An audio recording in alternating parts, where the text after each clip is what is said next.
अर्चना सोनाती जी भी आई हैं, चले इनसे भी थोड़ी बातें करते हैं। जी अर्चना जी, कैसी हैं आप? मैं अच्छी हूँ। थैंक जी यू सो जी मच।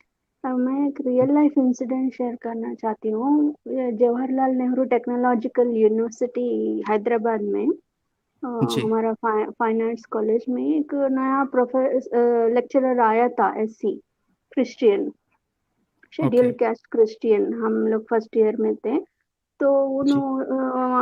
अच्छा बंदा था, एक्टिव था, वेरी स्किलफुल, टैलेंटेड, एनर्जेटिक, अच्छा इंग्लिश बात करता था।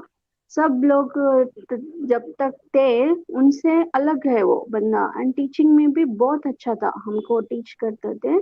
He was very good at teaching.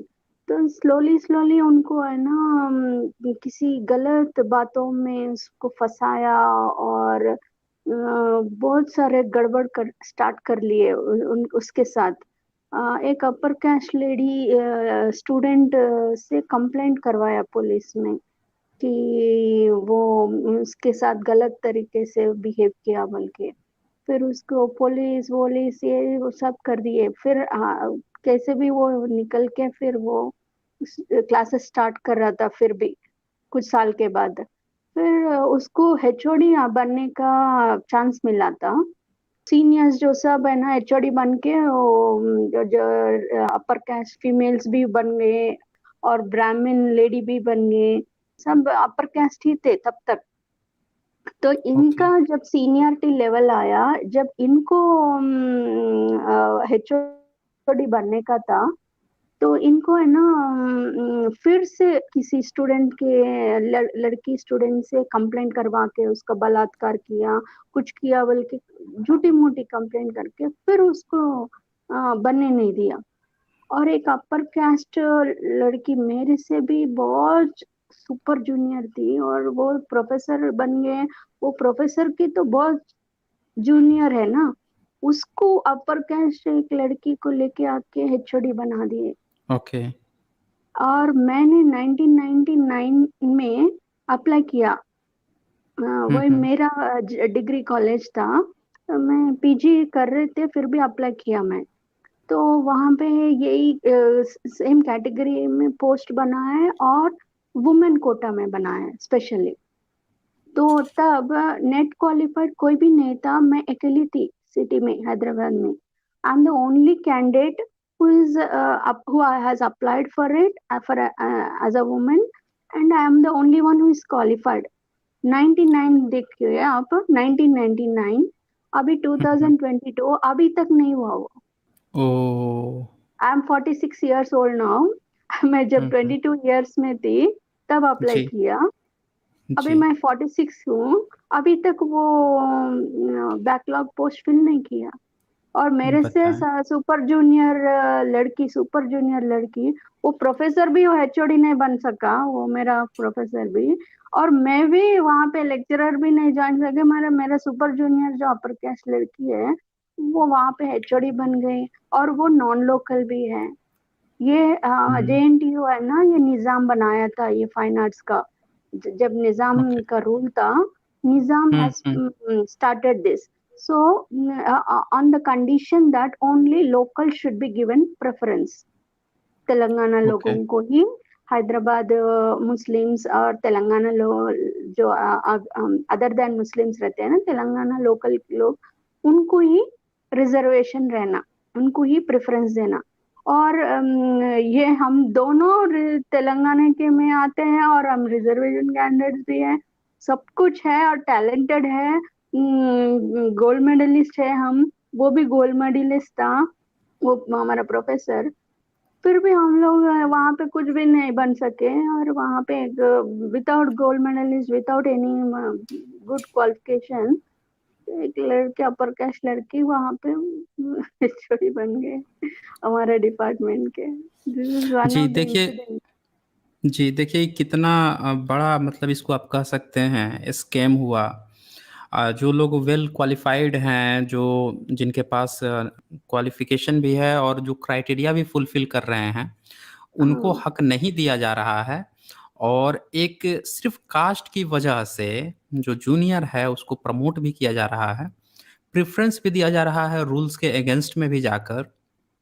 तो या इससे तो यही पता चलता है ना कि कितनी ज्यादा अंदर तक इन लोगों की मानसिकता घुसी हुई है, जातिवादी मानसिकता। और आम पब्लिक जो है, जो SC ST OBC के जो बच्चे घूम रहे हैं, उनको इसके तह तक हकीकत पता ही नहीं चल पाती कि कितने, जिनके लिए ये, जिस धर्म और मजहब के लिए जिनके लिए ये बेचारे खड़े होके घूम रहे हैं दिन रात, वो लोग किस तरह से इनके ही लोगों का हक मार रहे हैं। ये बात जो है इन लोगों को समझ में नहीं आती है। और आपने बिल्कुल सही कहा, ये चीज हो रही है, अभी भी हो रही है। जी। 22 22 23 ईयर्स से वो फील नहीं किया। हम्म। मैं बूढ़ी हो जाए, I became 46 now, why will I fight for that post? Forty ji. Six हो जी। गए तो मेरा पूरा खत्म हो गया ना एज। हाँ, ये कैरियर, ये वही होता है ना कि अब बताइए, 22 ईयर्स में अगर आपको ज्वाइनिंग मिल जाती, तो अभी 46 ईयर्स आप कितना आगे निकल चुकी होती अभी तक। हाँ और इस चीज को जो है इन लोगों ने, ये अच्छा देखिए, ये सबसे बड़ी बात है कि आपने एक अच्छी चीज बताई कि आप वहाँ पे नेट क्वालिफाई भी थी, उसके बावजूद भी इग्नोर किया गया, जबकि जो है, जो नहीं थे उनको आगे भी बढ़ाया गया। तो ये तो साफ साफ इससे पता चल रहा है कि ये लोग कितने जातिवादी हैं, कितना जो है इनके अंदर भरा हुआ है कि जो, अच्छा ये बताइए, रिजर्वेशन अगर नहीं होता तो मुझे नहीं लगता कि ये किसी एक सिंगल कैंडिडेट को भी आगे बढ़ने देते हैं। यस। इनके अंदर जिस तरह से जातिवादी मानसिकता है, ये किसी को भी ना आगे बढ़ने देंगे फिर तो। और एक हमारा क्लासमेट भी है पोस्ट ग्रेजुएशन में, मेरे को बहुत कम मार्क्स दिए एंट्रेंस में पोस्ट ग्रेजुएशन में। क्यों दिए मालूम नहीं, मगर हमको स्टार दिखता। आई एक्चुअली मेरे को ये ऐसा डिस्क्रिमिनेशन होता है बोल के नहीं मालूम था। मैं किसी से कम बोल के हमको घर में कभी भी नहीं सिखाया है, और हमको मालूम ही नहीं है ऐसा डिस्क्रिमिनेशन होता है। ऐसा रेड्डी रहता, ब्राह्मण रहता मालूम है, मगर वो लोग अपर है, हम लोग नीचे है, ये नहीं मालूम है मेरे को। हम लोगों को नहीं मालूम, बच्चे हमारे घर में। तो आई नेवर, वो मेरे को 2015 में मेरे को पता चला तो मेरे को शॉक लगा। अरे मेरे को हम जो बोलते हैं हमको नीचा देखते हैं क्या बोल के। तो वो हमारे क्लासमेट है ना, 17 18 ईयर्स के बाद वो पेपर एंट्रेंस का जो मार्क्स लिस्ट रहता है ना, वो दिखा रहा था मेरे को व्हाट्सएप में। उसको कैसे मिला मालूम नहीं है, मैनेजमेंट के पास ही रहता है, और कट कट कट कट कर रह के वो मिस कैलकुलेशन करके मेरा कम दिखा के दिखा रहा है, इसलिए तुमको रिजर्वेशन में सीट मिला, नहीं तो वो भी नहीं मिलता था बोल के मेरे को WhatsApp. He was good friend of mind, 17 years friendship के बाद वो अपना असली चेहरा दिखाया। जी। जी, ये जो घटना आप बता रही हैं बहुत ही मतलब भावुक करने वाली ये घटना है। न जाने ऐसा कितनी घटना ये कर चुके होंगे।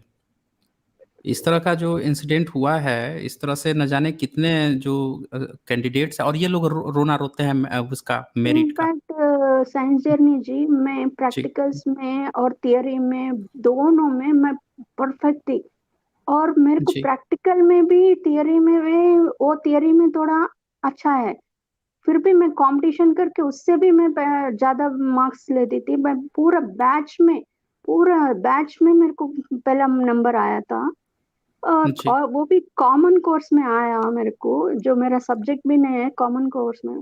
ये बंदा दिखा रहा है कि मेरे को बहुत लेस मार्क्स आए हैं, और वो भी बेचारी बोल के रिजर्वेशन बोल के मेरे को सीट बना। कितना गिना, उनके मन में कुछ और रखते हैं, और हम हमारे साथ वो जो अच्छा इतने साल अच्छा बात करा, अच्छा अच्छा को know what ever he pretended friendship, वो सब हम्म। वो चिट्ठी में लिख के मार्क्स तुमको कम आया बोल के, because of reservation you got the seat बोल के। इतना कमीने लोग रहते हैं जो अंदर है ना, कैस्ट फॉरवर्ड थिंकिंग, वो भी केरला से है, फॉरवर्ड थिंकिंग बोल के प्रिटेंड करते हैं, मगर वो अंदर है ना, उनको उनको रहता है कैस्ट। मेरे को नहीं मालूम था, मेरे को कैस्ट ही नहीं मालूम था, मगर हम्म। हमको वो वहां पे स्टार क्यों लिखा मालूम नहीं। मेरे साथ भी और एक लड़की थी, तो उन्होंने पूछा मेरे को इधर स्टार क्यों लगा है बोल के। और मैं हम्म। बोले मेरे को क्या मालूम, स्टार बोले अच्छे लिखे होंगे इसलिए स्टार लिखे डाले होंगे बोल के हम सोचे। नहीं, ये लोग मार्क्स कम भी तो कर देते हैं ना। ये लोग क्या करते हैं कि हाँ जैसे हाँ, देखेंगे ना कि वांटेडली। हाँ जी, जी, कम करते हैं ये लोग। और ये बिल्कुल सही बात है, मतलब ये पूरा एक लिस्ट निकाला गया है, सर्वे भी रिपोर्ट है कि ये लोग कैसे ओबीसी एससी एसटी कैंडिडेट का मार्क्स खुद से अगर इनके हाथ में रहा ना तो ये तुरंत कम कर देंगे। इंटरव्यू में तो पक्का ही कम करते हैं। हाँ, वाइवा में बहुत कम कर लेते हैं सर वो लोग। हम्म। तो ये हाल है। आप सोचिए दोस्तों, सोचिए जितने आप लोग देख रहे हैं, जरा सोचिए भारत का जो भविष्य है किन हाथों में है। मतलब अगर यही चलता रहा, और ये बहुत पहले की बता रही हैं, ये मतलब आज से कितना साल हो जाएगा, तकरीबन ट्वेंटी हो टू जाएगा ईयर्स आपको। More than 22 years. हाँ, मोर देन 22 ईयर्स। सोचिए तब से ये घटना चल रही है, अब तक तो ना जाने कितना। और इसके पहले 1000 ईयर्स की बात करें तो वहां तक तो इन लोगों ने हमेशा ही खराब कर रखा था, बर्बाद कर रखा था। यही जॉब के लिए 2011 में सेम पोस्ट के लिए इनविट वो क्या इंटरव्यू कॉल किए। फिर जी। ये फॉर्मेट में अप्लाई नहीं करना बोल के 2012-13 में फिर अप्लाई करो बोले। अप्लाई करते रहे, अच्छा। कहते रहे, अरे अब 2012 कहाँ है, अभी 22 हो गया। कुछ वहां पे रजिस्टर ऑफिस में कुछ समाधान नहीं था। ये पोस्ट है ना सीएम ऑफिस के पास फाइल है, अभी नहीं हो सकता बोल के बोल दिए। जी। नहीं, अब हमें तो बहुत बुरा लगा कि इस तरह की घटना हुई है आपके साथ, और न जाने कितने साथियों के साथ हुई होगी। साथियों, इसीलिए मैं आपसे कहता हूं कि अपनी आवाज़ बुलंद करें। अपने आप लोग आवाज़ बुलंद करनी पड़ेगी। देखिए इस तरह की कितनी घटनाएं हम लोगों के साथ होती है, और जो लोग प्रैक्टिकल यहाँ बैठ में के। जी, जी। सर सर प्रैक्टिकल में वहां पे रिजर्वेशन में भी चोरी से एससी एसटी का सर्टिफिकेट लगा के भी जॉब्स ले रहे हैं, रिजर्वेशन ले रहे हैं सर, चोरी से भी। अपर जी, कास्ट जी। ब्राह्मण्स भी ले रहे हैं, चोरी सर्टिफिकेट लगा के भी ले रहे हैं। ऑन फील्ड जमीन पे कुछ भी नहीं मिल रहा है। अब तो इन्हें लेटरल एंट्री भी ले आई ना। पहले तो सुदामा कोटा ले लिया 10% का ईडब्ल्यूएस कोटा। इसके बाद से जो है इन्होंने लेटरल एंट्री भी ले आए। हर तरह से फायदा ही फायदा लेना है। और उसके बाद से इनको उसके बावजूद भी गाली देंगे कि रिजर्वेशन रिजर्वेशन। ये इनके हालात हो गए हैं। मेरे को डिग्री में sir more than 1000 students entrance लिखे, तो मैंने फर्स्ट जो अपर कास्ट हम्म। स्टूडेंट्स थे 4 महीने 4 साल 5 साल से लिख रहे हैं, उनको नहीं मिला। मैं जी, छोटी बच्ची थी, मैं एसएससी से लिख सकते हैं वो डिग्री। तो एसएससी से मेट्रिकुलेशन से मैं डिग्री एंट्रेंस लिखे 18 एग्जाम्स देना पड़ता था पूरे सुबह से शाम तक। 18 जी, तरीके से varieties of exams we have to write along with practicals and theory। उसमें मैं जी, 1000-2000 स्टूडेंट्स लिखे थे, मैं फर्स्ट अटेम्प्ट में ही 7th रैंक मिला मेरे को, जी, जी। With in 10 ranks. हाँ, तो ये यही चीज है ना कि टैलेंट को बर्बाद करना। इन्होंने इतने सालों से टैलेंट को ही तो बर्बाद किया है। इतने हजार हाँ, सालों से जो भारत का इतिहास बिगाड़ा इन लोगों ने, तो टैलेंटों के ही तो इन्होंने अंगूठे काटे। टैलेंटों के ही इन्होंने जो है द्रोणाचार्य कोटा अपना बना लिया। बताइए, जो टैलेंट काट रहा है उस नाम से पुरस्कार दे रहे हैं, द्रोणाचार्य पुरस्कार। वो और मेरे साथ से वो मैनेजमेंट कोटा में आए, वो मेरे से 4 साल बड़े हम्म, उम्र के जो अपर जी। कास्ट के हैं ना, वो मैं मैनेजमेंट कोटा में ही आ गए। Hmm, hmm, hmm, Yeah, thank you so much for the hmm. Opportunity. Okay, okay.